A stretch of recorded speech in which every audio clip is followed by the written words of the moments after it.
ಪ್ರೇಮಜೀವಿಯ ಕಥಾ ಪ್ರಪಂಚದ ಕಥೆಗಳು ನಿಮ್ಗೆ ಇಷ್ಟವಾಗ್ತಾ ಇದ್ದಲ್ಲಿ ತಕ್ಷಣವೇ ಸಬ್ಸ್ಕ್ರೈಬ್ ಮಾಡಿ ಹಾಗೂ ನಿಮ್ಮ ಸ್ನೇಹಿತರಿಗೆ ಹಂಚಿ. ನಿಮ್ಮ ಕಥೆಗಳು ಏನಾದರೂ ಇದ್ರೆ ಕಳಿಸಿ, ಖಂಡಿತವಾಗಿ ಅದನ್ನು ಪ್ರಸಾರ ಮಾಡ್ತೀವಿ. ನಾವು ಭಗವಾನ್ ಹನುಮಾನ್ನ ಎಲ್ಲ ಲೀಲೆಗಳನ್ನು ನೋಡಿದ್ದೀವಿ. ಆತ ದೊಡ್ಡವನಾದ ಮೇಲೆ ರಾಮಾಯಣದಲ್ಲಿ ನಡೆದಂತಹ ಘಟನೆಗಳು ನಮಗೆ ಗೊತ್ತಿದೆ. ಆದರೆ ಚಿಕ್ಕ ವಯಸ್ಸಿನಲ್ಲಿ ಅವನು ತುಂಬ ತುಂಟನಾಗಿದ್ದ. ಹೇಗೆ ಅಂದರೆ ದೇವರಾಜ ಇಂದ್ರನೇ ಎದುರಿಗೆ ಬಂದರೂ ಅವನನ್ನು ಕೂಡ ಕೇರ್ ಮಾಡಿರಲಿಲ್ಲ. ನಿಮಗೆ ಬಹುಶಃ ಈ ಕತೆ ಗೊತ್ತಿರುತ್ತೆ, ಆದರೂ ಇನ್ನೊಂದು ಸಲ ಹೇಳ್ತೀವಿ ಕೇಳಿ. ಯಾಕಂದರೆ ರಸವತ್ತಾದ ರೋಚಕವಾದಂತಹ ಕತೆ ಇದು. ಸಾಮಾನ್ಯವಾಗಿ ಭೀಮನಿಗೆ ಹಸಿವು ಹೆಚ್ಚಿಗೆ. ಭೀಮನಿಗೆ ಮಾತ್ರ ಅಲ್ಲ, ಹನುಮಂತನಿಗೂ ಹಸಿವು ಹೆಚ್ಚಿಗೆ. ಎಷ್ಟೇ ಕೊಟ್ಟರು ಮತ್ತೆ ತಿಂತೀನಿ ಇನ್ನೂ ಕೊಡು ಅಂತ ಇದ್ದ. ಭೀಮನಿಗೆ ರುಕೋದರ ಅಂತ ಕರೀತಾ ಇದ್ದದ್ದು ಅದೇ ಕಾರಣದಿಂದ. ಈ ಅಂಜನಾದೇವಿ ಅಂದರೆ ಹನುಮಂತನ ಅಮ್ಮ, ಆಕೆಗಂತೂ ಮಗನನ್ನು ಸಂಭಾಳಿಸೋದೇ ಕಷ್ಟ ಆಗ್ಬಿಟ್ಟಿತ್ತು. ಅವನಿಗೇನಾದರೂ ಒಂದು ಊಟ ಬೇಕಲ್ಲ ಅಂತ ಅನಿಸಿದಾಗ ಕಾಡಿಗೆ ಹೋಗ್ತಾ ಇದ್ಲು. ಕಾಡಿಗೆ ಹೋಗಿ ತರಹೇವಾರಿ ಹಣ್ಣುಗಳನ್ನು ತಂದು ಮಗನಿಗೆ ಕೊಡ್ತಾ ಇದ್ರು. ಒಂದು ಸರಿ ಏನಾಗೋಯ್ತು, ತಾಯಿ ಹೀಗೆ ಹೊರಗಡೆ ಹೋಗಿದ್ರು, ಊಟ ಇನ್ನೂ ತಂದಿರಲಿಲ್ಲ. ಅಂಜನಾದೇವಿ ಬರೋದನ್ನ ಕಾಯ್ತಾ ಇದ್ದ ಮಗನಿಗೆ ಯಾವುದೋ ಒಂದು ಹಣ್ಣು ತುಂಬ ದೂರದಲ್ಲಿದೆ ಅಂತ ಅನ್ನಿಸ್ತು. ಅದು ತುಂಬ ಆಕರ್ಷಣೀಯವಾಗಿತ್ತು, ನೋಡೋದಕ್ಕೆ ಸಖತ್ತಾಗಿತ್ತು. ಆದರೆ ಅವನು ಹನುಮಂತ ಅದನ್ನು ತಪ್ಪಾಗಿ ತಿಳ್ಕೊಂಡಿದ್ದ. ಸೂರ್ಯ ಇವನಿಗೆ ದೂರಕ್ಕೆ ಹಣ್ಣಿನಂತೆ ಕಾಣ್ತಾ ಇದ್ದ. ಆಗ್ತಾನೆ ಬೆಳಕಾಗಿತ್ತಲ್ವಾ, ಹೊಂಗಿರಣಗಳು ಭೂಮಿಗೆ ಬೀಳ್ತಾ ಇದ್ದವು.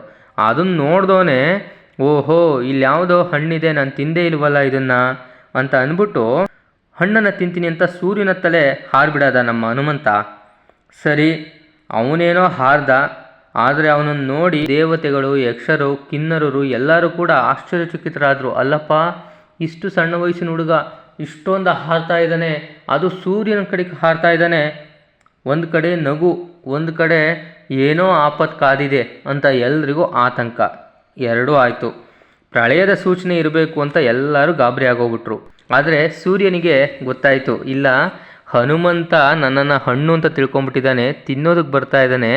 ಆದ್ದರಿಂದ ಅವನೇ ಹೇಳ್ದ, ಯಾರು ಭಯಪಡಬೇಡ್ರಿ, ಅವನು ನನ್ನನ್ನು ತಿನ್ನೋದಕ್ಕೆ ಅಂತ ಬರ್ತಾ ಇದ್ದಾನೆ.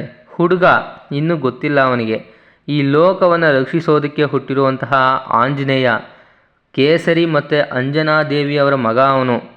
ಹೆದರಬೇಡಿ ಯಾರೂ, ಆರಾಮಾಗಿರಿ ಅಂತ ಹೇಳ್ದ. ಎಲ್ಲರೂ ಆರಾಮಾಗಿದ್ದರು. ಸರಿ, ಅವತ್ತೇನಾಯಿತು, ಇನ್ನೊಂದು ವಿಶೇಷ ಏನು ಅಂದರೆ ಅವತ್ತು ಸೂರ್ಯಗ್ರಹಣ ಬೇರೆ. ರಾಹು ಸೂರ್ಯನನ್ನು ಆಕ್ರಮಿಸೋ ದಿನ. ರಾಹು ನಿಧಾನವಾಗಿ ಸೂರ್ಯನ ಬಳಿಗೆ ಬರ್ತಾ ಇದ್ದ. ಆದರೆ ಆಂಜನೇಯ ರಾಹುವನ್ನು ನೋಡ್ತಾನೆ. ನೋಡು, ಏನು, ನಾನು ತಿನ್ನೋ ಹಣ್ಣನ್ನು ನೀನು ತಿನ್ನೋದಕ್ಕೆ ಬರ್ತಾ ಇದೀಯಾ, ಹೋಗೋ ಹತ್ತು ಕಡೆ ಅನ್ನೋ ಹಾಗೆ ಅವನನ್ನು ನೋಡಿ ಗದ್ರು ಬಿಟ್ಟ. ರಾಹುವಿನಂತ ರಾಹುವೇ ಆಂಜನೇಯನನ್ನು ಕಂಡು ಹೆದರ್ಕೊಂಡ್ಬಿಟ್ಟ. ಇಂದ್ರನ ಸಭೆಗೆ ಓಡೋದ. ಇಂದ್ರನಿಗೆ ಹೇಳ್ದ, ಅಯ್ಯೋ, ಸೂರ್ಯನಿಗೆ ಇವತ್ತು ಗ್ರಹಣ, ನಾನು ಅವನನ್ನು ಸಮೀಪಿಸ್ತಾ ಇದ್ದೆ, ಆದರೆ ಅಲ್ಲಿ ಯಾರೋ ಹುಡುಗ ಬಂದಿದ್ದಾನೆ. ಆ ಹುಡುಗ ನೋಡಿದ್ರೆ ನನ್ನೇ ಹೆದರಿಸ್ಬಿಟ್ಟು ಕಳಿಸ್ಬಿಟ್ಟ. ಅವನು ಸೂರ್ಯನ ಹಣ್ಣು ಅಂತ ತಿಳ್ಕೊಂಡು ತಿನ್ನೋಕ್ಕೇನೋ ಹೋಗ್ತಾ ಇದ್ದಾನೆ, ಇನ್ನೂ ಚಿಕ್ಕ ಹುಡುಗ, ನೋಡು ಬಾ ಅಂತ ಕರೆದ. ದಡಬಡಾಯಿಸಿ ಓಡ್ ಬಂದ ಇಂದ್ರ. ಅಲ್ಲಿ ನೋಡ್ತಾನೆ ಆಂಜನೇಯ ಹಾರ್ಕೊಂಡು ಬರ್ತಾ ಇದ್ದಾನೆ. ಇಂದ್ರ, ಇವನು ಯಾವನೋ ರಾಕ್ಷಸನೇ ಇರಬೇಕು, ಇಲ್ಲಾಂದರೆ ಈ ಮಟ್ಟಿಗೆ ಇವನು ಬರೋದಕ್ಕೆ ಸಾಧ್ಯನೇ ಇಲ್ಲ ಅಂತ ಹೇಳಿ ತಕ್ಷಣವೇ ತನ್ನ ಐರಾವತ ಅಂದರೆ ಅವನ ಆನೆನ ಏರ್ದೋನೆ ಕೈಯಲ್ಲಿ ವಜ್ರಾಯುಧ ಹಿಡ್ಕೊಂಡು ಅವನ ಮುಂದೆ ಹೋಗಿ ನಿಂತ್ಕೊಂಡ. ಅವನ ಕಡೆಗೆ ಹೋಗ್ತಾ ಇದ್ನಲ್ಲ, ಆಗ ಆಂಜನೇಯ ಏನನ್ಕೊಂಬಿಟ್ಟ, ಓಹೋ, ಐರಾವತ ಕೂಡ ಒಂದು ಹಣ್ಣು ಅಂತ ತಿಳ್ಕೊಂಬಿಟ್ಟ, ಅದನ್ನು ತಿನ್ಬಿಡೋಣ ಅಂತ ಹೋಗ್ಬಿಟ್ಟ. ಯಾವಾಗ ಅವನಿಗೆ ಇಂದ್ರನಿಗೆ ಇದು ಯಾಕೋ ವಿಕೋಪಕ್ಕೆ ಹೋಗ್ತಾ ಇದೆ ಅಂತ ಗೊತ್ತಾಯ್ತೋ, ಆಂಜನೇಯನಿಗೆ ಹೇಳ್ದ, ಮಗು, ಅಲ್ಲೇ ನಿಂತ್ಕೋ, ನೀನು ಮಾಡ್ತಾ ಇರೋದು ತಪ್ಪು, ಇದು ಹಣ್ಣಲ್ಲ, ಇದು ಆನೆ, ಅದು ಹಣ್ಣಲ್ಲ, ಅವನು ಸೂರ್ಯ ಹೇಳ್ದ. ಅವನ ಮಾತನ್ನೇ ಕೇಳಲಿಲ್ಲ ಇವನು. ಕೋಪ ಬಂದ್ಬಿಡ್ತು ಇಂದ್ರನಿಗೆ. ದೇವರಾಜ ಇಂದ್ರ ನಾನು, ನನ್ನ ಮಾತೆ ಕೇಳೋದಿಲ್ವಾ ನೀನು? ಎಕ್ಕಶ್ಚಿತ್ ಹುಡುಗ ನೀನು, ಎಷ್ಟೋ ನಿನಗೆ, ಹೇಳೋ ಮಾತು ಕೇಳಲ್ವೇನೋ ಅಂದ. ಆಂಜನೇಯನು ಇಂದ್ರನ ಹತ್ರ ಕೋಪದಿಂದನೇ ನೋಡ್ದ. ಇವನು ಬುದ್ಧಿ ಕಲಿಯಲ್ಲ ಹುಡುಗ ಅಂದ್ಬಿಟ್ಟು ಆ ಕೋಪದಲ್ಲಿ ತನ್ನ ಹತ್ರ ವಜ್ರಾಯುಧ ಇತ್ತು ಗೊತ್ತಾ, ಆ ವಜ್ರಾಯುಧ ತಗೊಂಡು ಇಂದ್ರ ಅವನಿಗೆ ಹೊಡೆದೇ ಬಿಟ್ಟ. ಅಷ್ಟೇ, ಅವನು ಆಂಜನೇಯನ ದವಡೆಗೆ ಅದು ಬಿತ್ತು. ಅವನು ಎಲ್ಲಿ ಹೋಗಿ ಬಿದ್ದ ಅನ್ನೋದು ಯಾರಿಗೂ ಗೊತ್ತಾಗಲಿಲ್ಲ. ಆದರೆ ಅವನು ಉದಯಾದ್ರಿ ಅನ್ನೋ ಪರ್ವತದ ಮೇಲೆ ಬಿದ್ದುಬಿಟ್ಟಿದ್ದ. ಇತ್ ಕಡೆ ಅಂಜನಾದೇವಿ ಬಹಳ ಸಮಯ ಆದ್ಮೇಲೆ ಮನೆಗೆ ಬರ್ತಾರೆ. ನೋಡ್ತಾರೆ ಅಲ್ಲೆಲ್ಲೂ ಆಂಜನೇಯನೇ ಇಲ್ಲ. ಎಲ್ಲೋಯ್ತು ಮಗು, ಎಲ್ಲೋಯ್ತು, ಇಲ್ಲೇ ಮಲಗಿದ್ನಲ್ಲ ಅಂತ ನೋಡ್ತಾನೆ, ಕಾಣಿಸ್ತಾನೆ, ಎಲ್ಲೂ ಇಲ್ಲ. ಅಳ್ತಾಳೆ. ಅಷ್ಟೊತ್ತಿಗೆ ಅವರಪ್ಪ ಕೇಸರಿ ಕೂಡ ಬರ್ತಾನೆ. ಮಗ ಕಾಣ್ತಿಲ್ಲ ಅನ್ನೋದು ಗೊತ್ತಾಗುತ್ತೆ. ಬಹಳ ವರ್ಷಗಳ ನಂತರ ಹುಟ್ಟಿದ ಮಗ ಅವನು, ಎಲ್ಲೋಗ್ಬಿಟ್ನಪ್ಪ ಅವನು ಅಂತ ಇಬ್ಬರೂ ವಾಯುದೇವರನ್ನು ಕುರಿತು ತಪಸ್ ಮಾಡ್ತಾರೆ.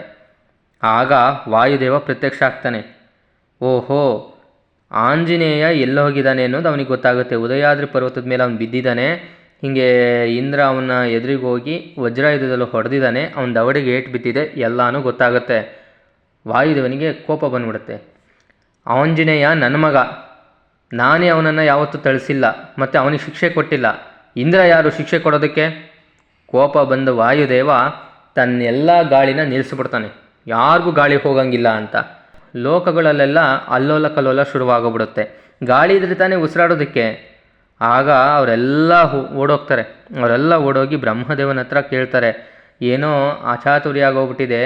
ಆಂಜನೇಯ ಸೂರ್ಯನನ್ನು ಹಣ್ಣು ಅಂತ ತಿನ್ನೋದಕ್ಕೆ ಬಂದಿದ್ದ, ಆದರೆ ಇಂದ್ರ ಅದನ್ನು ಅಪಾರ್ಥ ಮಾಡಿಕೊಂಡು ಅಚಾತುರ್ಯವಾಗೋಗ್ಬಿಡುತ್ತೆ ಅಂತ ಹೇಳಿ ಅವನಿಗೆ ಹೊಡೆದು ಬಿಟ್ಟ. ಅದು ನೋಡಿದ್ರೆ ಹಿಂಗಾಗಿದೆ. ಈಗ ವಾಯುದೇವ ಗಾಳಿನೇ ನಿಲ್ಲಿಸ್ಬಿಟ್ಟಿದ್ದಾನೆ, ನನ್ನ ಮಗನಿಗೆ ಹೊಡೆದ್ಬಿಟ್ರು ಅಂತ.